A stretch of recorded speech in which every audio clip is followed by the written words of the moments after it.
ओम गंगणपते नमः। आप सभी का आपके अपने चैनल पर बहुत बहुत स्वागत है। हम सभी पर ईश्वर की कृपा सदा बनी रहे। आज इस वीडियो में हम आपको बताएंगे कि साल 2025 में सीता नवमी कब है, सीता नवमी का शुभ मुहूर्त, सीता नवमी का महत्व क्या है और माता सीता की जन्म की चमत्कारी कथा सुनेंगे। श्री रामचंद्र जी के जन्म उत्सव के ठीक एक महीने बाद माता सीता का जन्म उत्सव आता है। पंचांग के अनुसार हर वर्ष वैशाख मास के शुक्ल पक्ष की नवमी को सीता नवमी मनाई जाती है। इसे जानकी जयंती के नाम से भी जाना जाता है। माता सीता का जन्म सबसे शुभ माने जाने वाले पुष्य नक्षत्र में हुआ था। इस नक्षत्र में जन्मे जातक दिव्य होते हैं और स्वयं प्रकृति उनका पोषण करती है। साल 2025 में सीता नवमी का पर्व 5 मई दिन सोमवार को मनाया जाएगा। नवमी तिथि प्रारंभ होगी 5 मई को प्रातःकाल 7:35 से। नवमी तिथि समाप्त होगी 6 मई को प्रातःकाल 8:38 पर।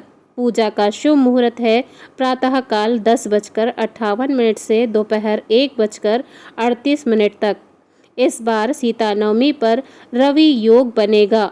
रवि योग 5 मई दोपहर 2:01 से 6 मई सुबह 5:36 तक रहेगा।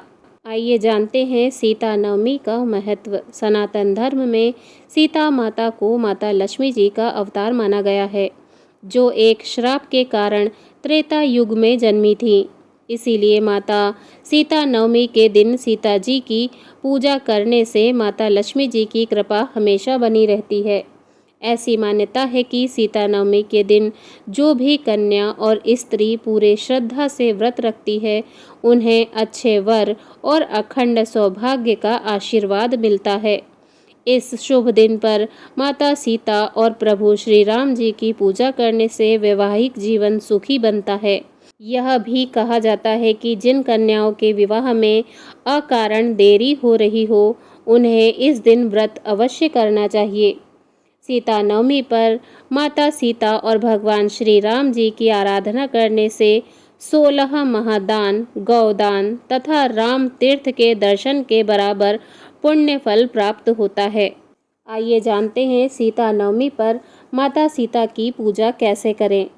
वैशाख माह में आने वाली सीता नवमी की पूजा अत्यंत फलदायी मानी जाती है। ऐसी मान्यता है कि जो कन्याएं माता सीता का सीता नवमी पर विधि विधान से पूजन करती हैं, उन्हें सीता माता की कृपा से मनोवांछित वर मिलता है और वे आजीवन सौभाग्यवती रहती हैं। आइए जानते हैं सीता नवमी पर कैसे करें आसान विधि से पूजा।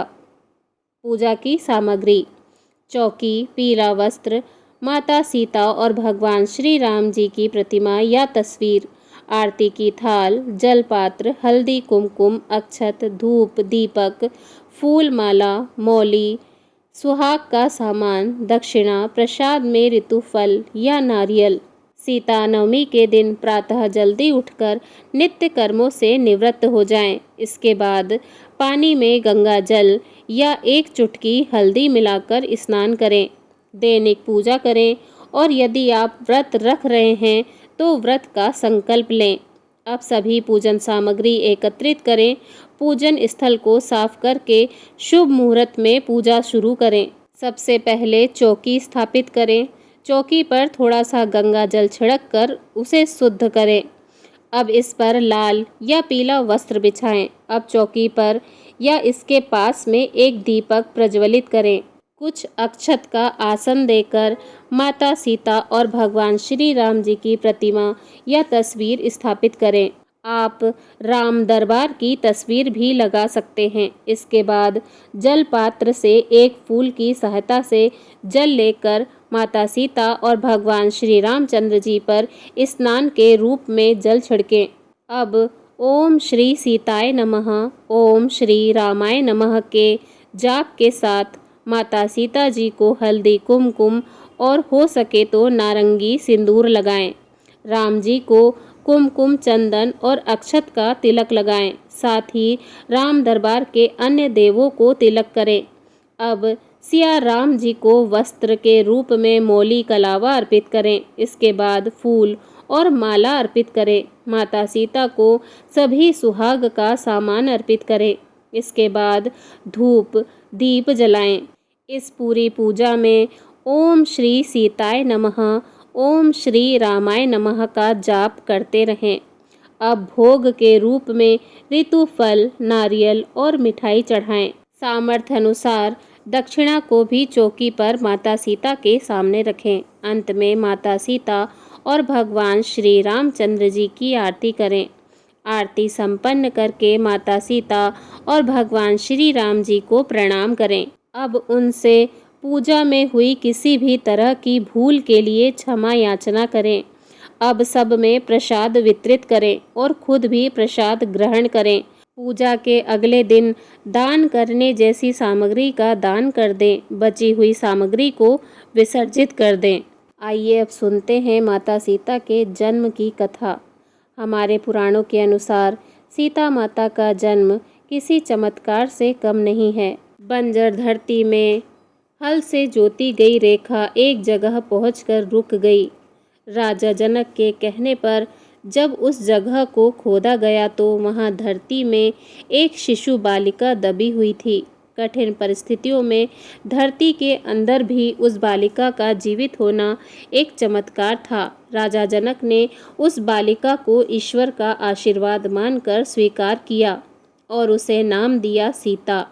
यह भी कथा में वर्णन है कि राजा जनक को जिस दिन सीता माता मिली थी उस दिन पुष्य नक्षत्र था, इसीलिए इस दिन का महत्व और बढ़ जाता है। सीता माता इतनी दिव्य थी कि परशुराम द्वारा जनक को दिया गया शिव धनुष, जिसे परम शक्तिशाली रावण तक नहीं हिला सका, उसे माता सीता ने बालिका के रूप में भी उठा लिया था। माता सीता ने आजीवन अनेकों दुख सहे और कई परीक्षाओं का सामना किया, फिर भी अपना धैर्य, संयम और पतिव्रता धर्म कभी नहीं छोड़ा। स्वयं भगवान श्री रामचंद्र ने माता सीता के बिना स्वयं को अधूरा माना है, इसीलिए हर पतिव्रता स्त्री को इस दिन माता सीता की पूजा अवश्य करनी चाहिए। प्रेम से बोलिए माता सीता की जय, सियावर रामचंद्र की जय। अगर आप सभी को यह वीडियो पसंद आया हो तो प्लीज़ वीडियो को लाइक करें, शेयर करें और मेरे चैनल को सब्सक्राइब करें। धन्यवाद। जय श्री राम।